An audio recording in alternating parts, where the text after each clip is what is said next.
딸 하나님의 은혜가 여러분 가정에 또 자녀들 또 섬기는 사업장 위에 함께하기를 주님의 이름으로 축복합니다. 가을이 성큼 다가온 것을 보아서 계절의 밸런스를 다시 유지하는 것 같습니다. 봄이 오면 여름, 여름 지나면 가을, 또 가을이 지나면 겨울이 오면서 다시 봄을 준비하는 이 밸런스는 하나님께서 자연을 통해서 우리에게 주신 축복이라고 생각됩니다. 이와 같이 사람이 살아가는데도 밸런스가 매우 중요합니다. 이 밸런스는 우리의 몸도 마찬가지입니다. 건강을 유지하기 위해서는 몸에 밸런스가 있어야 되지 않습니까? 또 주고받는 대화 속에도 밸런스가 있어야 밸런스에 따라서 관계가 형성됩니다. 경제적으로도 사회적으로도 수입과 지출의 밸런스가 될 때에 안정되었다고 합니다.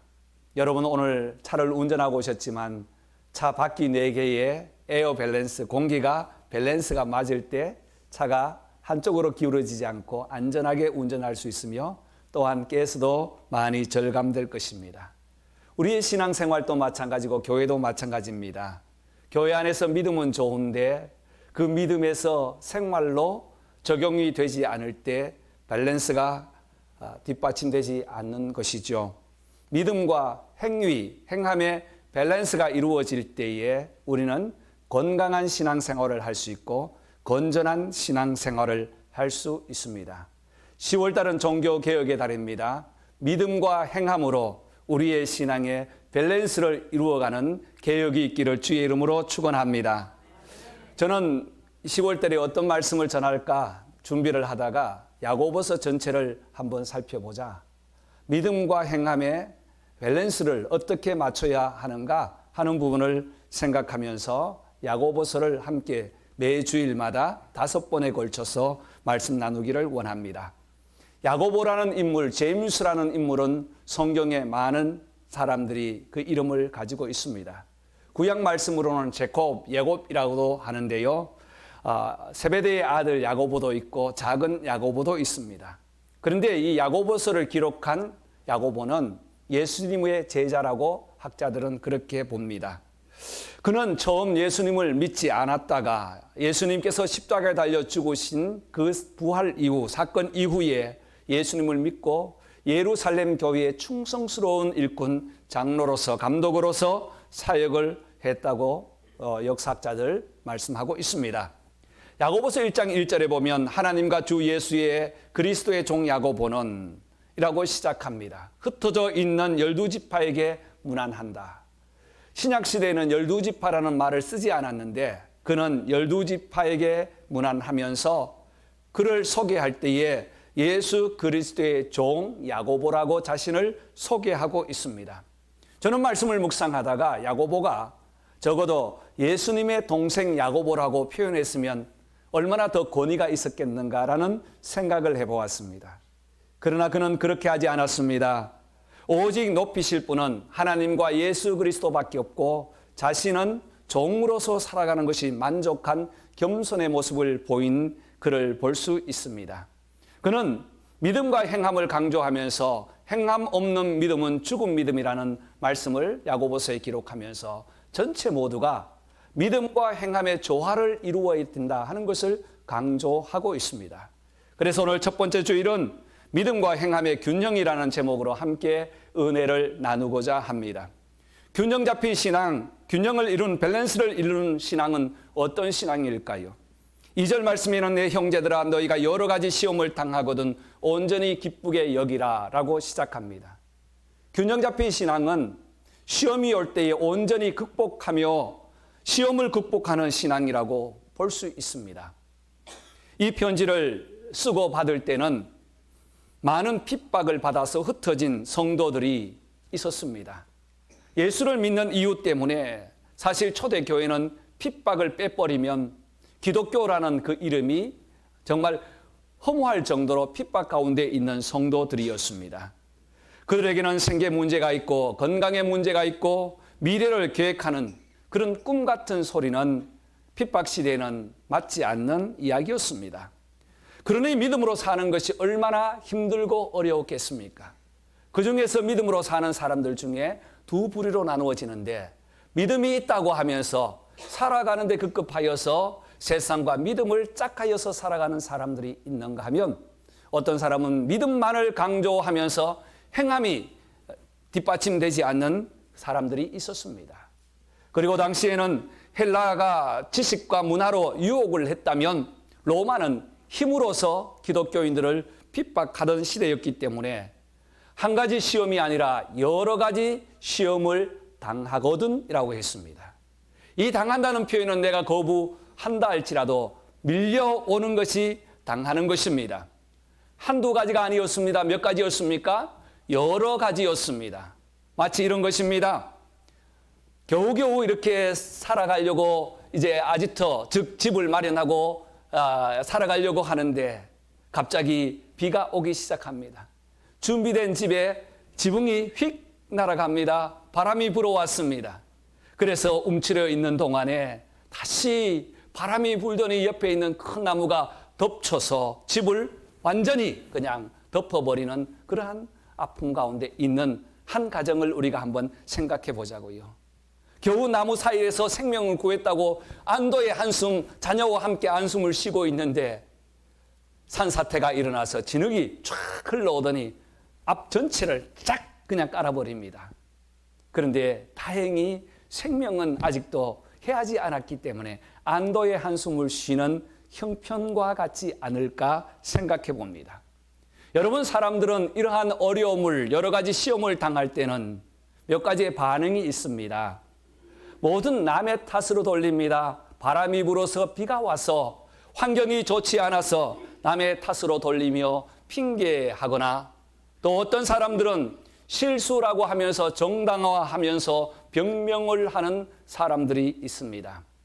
또 어떤 분들은 우리 한국 어머니들이 잘 이렇게 표현을 잘 하시는데요. 다 내 잘못이다. 자식이 잘못되어도 다 누구 잘못? 내 잘못이다. 그래서 이민 와가지고 처음 자식이 탈선해서 어떤 사고를 쳤는데 경찰들이 조사를 하러 왔습니다. 통역을 세워서 이야기를 하는데 내 잘못이에요. 내가 죽였어요 하니까 그냥 그대로 통역하니까 어떻게 했나요? 잡아 가버렸습니다. 이런 문화의 차이 아닙니까? 자기 잘못이라고 자기를 비하하면서 또 그 문제를 풀어가려고 하는 그러한 일도 있습니다. 여러분, 단순하게 한번 적용해 봅시다. 여러 가지 시험이 올 때에 우리는 어떻게 해야 할까요? 한두 가지가 아닙니다. 단순하게 우리가 적용을 해보면 이 워싱턴주 시애틀 지역은 겨울에 무엇이 많이 오죠? 비가 많이 옵니다. 여러분, 비가 온다고 불평하거나 핑계할 수 있겠습니까? 하늘도 무심하지 왜 시애틀 지역에만 구름을 보내어서 비를 많이 주냐? 이렇게 핑계할 수 없을 것입니다. 비를 피하지 않는 것이 내 실수고 내 잘못이라고 변명할 수도 없는 것일 것입니다. 피하지 못하고 막지 못할 것 같으면 어떻게 하면 되지요?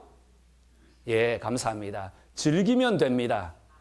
여러분, 비와 같은 여러 가지 시험이 올 때에 피하지 못할 것 같으면, 막아서지 못할 것 같으면 그것을 딛고 일어서서 즐길 수 있는 여러분의 신앙이 되시기를 바랍니다.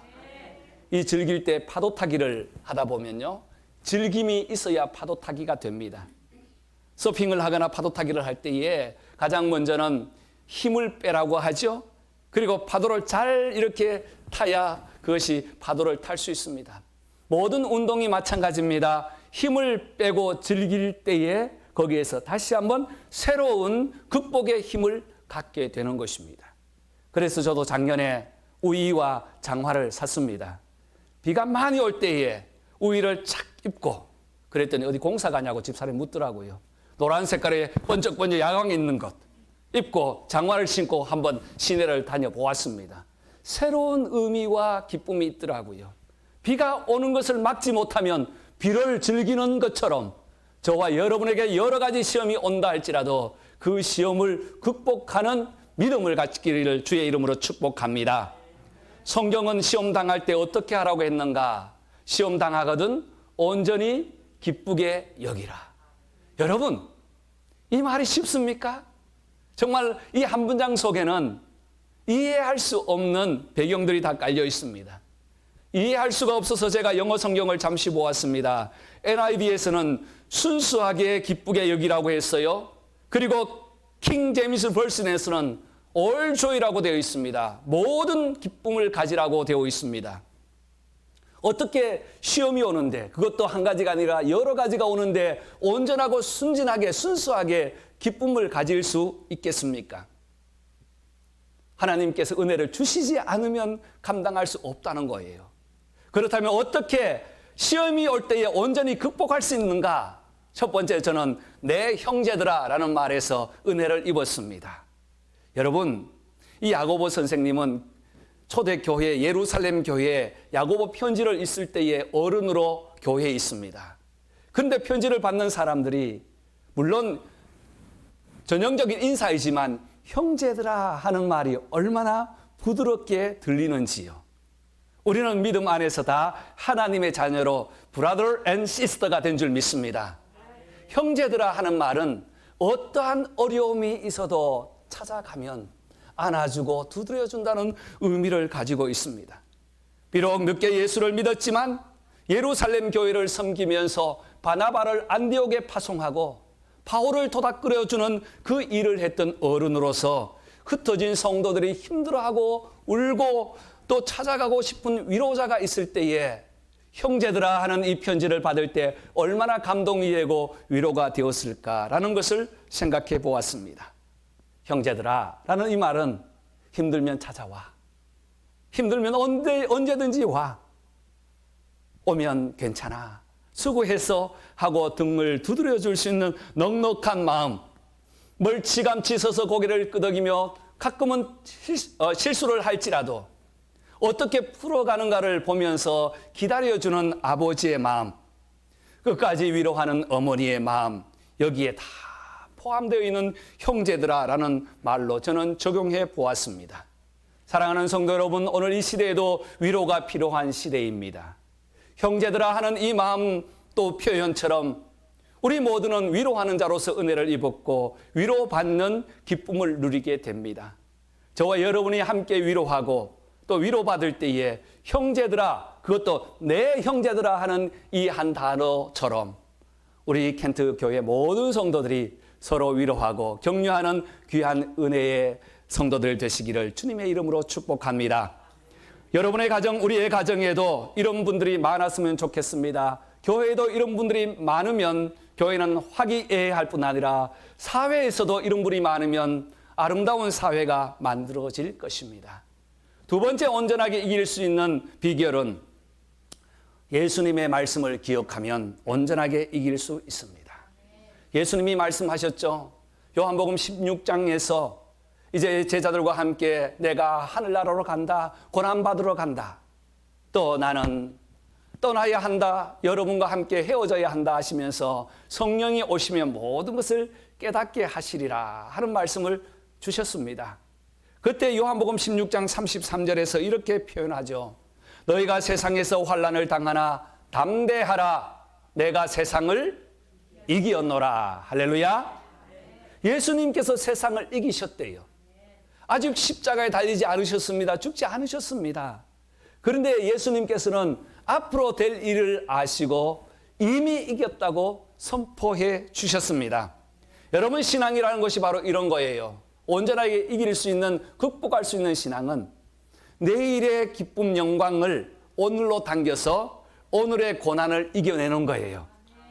우리가 영원한 천국 우리가 소망하지만 앞으로 우리가 누리는 천국 아닙니까? 그 천국을 오늘 우리의 삶 속에 끌고 와서 그 천국처럼 함께 이루어가는 것이 바로 오늘 현실의 믿음이라는 것입니다. 예수님이 그러셨어요. 고난은 아직 받지 않으셨어요. 물론 모함과 사람들의 조롱이나 많이 받으셨어요. 우리가 겪을 고난들 예수님께서는 다 겪으셨어요. 그러나 최종적으로 십자가의 고난을 아직도 앞에 두고 내가 세상을 이기었노라, 이 말씀은 여러분들이 살아가면서, 제자들이 살아가면서 앞으로 2000년 후, 3000년 후에 오는 모든 사람들이 살아가면서 이 말씀을 기억할 때에 우리에게 여러 가지 시험이 올지라도 이겨내는 줄 믿습니다.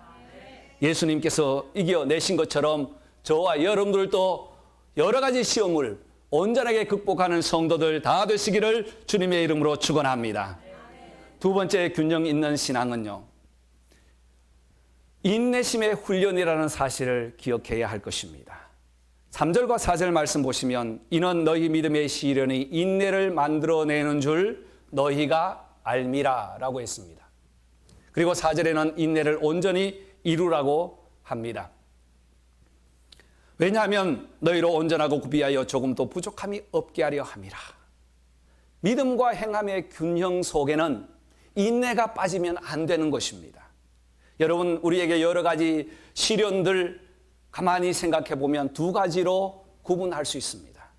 첫 번째로는 나의 쾌락이나 욕심 때문에 오는 유혹이 있어요. 템테이션이라고 하죠. 예수님께서도 마귀에게 시험을 받으실 때에 이 유혹으로 받으셨다는 겁니다. 유혹을 받을 때는 무조건 그 자리를 피해야 합니다. 그것이 지혜예요. 여러 가지 유혹이 주위에서 엄습해 오는데 나는 믿음으로 이겨야지 하고 눈을 부릅뜨고 앉아 있으면 언젠가 나도 모르게 생각 속에서 유혹으로 넘어가 버린다는 겁니다. 예를 들어서 이렇게 한번 생각해 봅시다. 이 주위에 뭐 이렇게 카드 하는 데가 많지 않습니까? 나는 가서 절대 안 해야지 하는데도 앉아 있다면 그 어리석은 사람이에요. 그렇잖아요? 제가 카드라고 했지만 뭐 불이 막 번쩍번쩍하고 이런 게 있더라고요. 다음 주에 우리 권사님 자녀분 아드님 되신 분 라스베가스에서 결혼하시죠? 예, 제가 거기 가보니까 엄청나게 불이 반짝반짝 거리더라고요. 제가 그 그랜드 캐년을 가면서 라스베가스의 그 숙소가 굉장히 싸더라고요. 그래서 들어갔는데 꼼짝없이 있었어요. 첫 번째 여행은 실패했습니다. 아이들이 아버지, 아빠, 왜 밖에도 안 나가고 있냐고. 문화로 보라고 하면서 저에게 요청을 했습니다. 너희들 나가거라. 나는 방을 지킬게. 하고 잠을 자고 나갔어요. 물론 하루를 거쳐가는 그런 부분은 괜찮습니다만 우리의 삶 속에서 이런 유혹들이 엄청나게 많이 있다는 것입니다. 그때는 어떻게 해야 돼요? 그 자리를 피해야 되죠. 그렇습니다. 성경 창세기 39장에 보면 형들의 손에 팔려서 애굽에 간 한 아이가 있습니다. 요셉이라는 아이죠. 그는 보디발의 아내의 유혹을 받습니다. 끈질기게 유혹받습니다. 잠시 눈을 감으면 편안하게 살 수도 있는 기회가 옵니다. 그러나 그는 다 벗어버리고 도망을 하여서 그 자리를 피했습니다. 그때 하나님께서 함께 동행하였더라. 하나님이 함께 하셨다고 했습니다. 또 하나의 시련은 템테이션뿐 아니라 우리를 훈련시키는 트라이얼이라는 것이 있습니다. 우리를 훈련시키기 위해서 오는 고난이 있다는 것이죠. 훈련시키기 위해서 테스트도 합니다.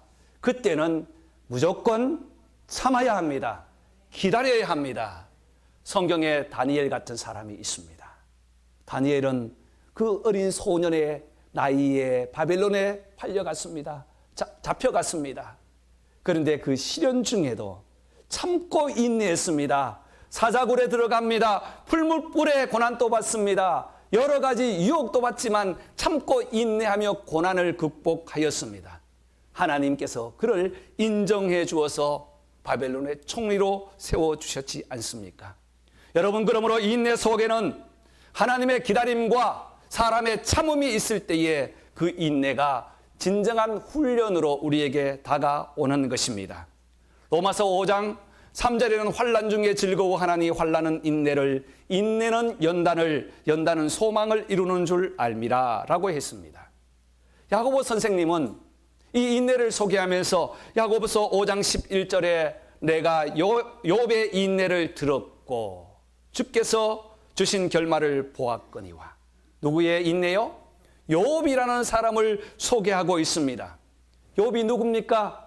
창세기 인물이었어요. 그런데 욥기서에 보면 시편과 함께 시가서에 있으니까 저 뒤 사람 같은데 전체적인 문화 배경을 보면 창세기 인물이었어요. 그는 우스 땅에서 순전하고 경건하여 악에서 떠난 자라고 했습니다.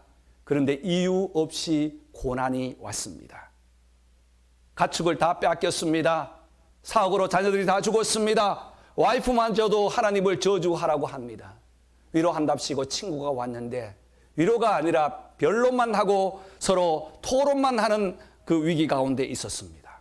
그러나 욥은 끝까지 인내하여서 하나님 앞에 이런 고백을 합니다. 욥기서 23장 10절에 내가 가는 길을 그가 아시나니 그가 나를 단련하신 후에는 내가 순금같이 되어 나오리라.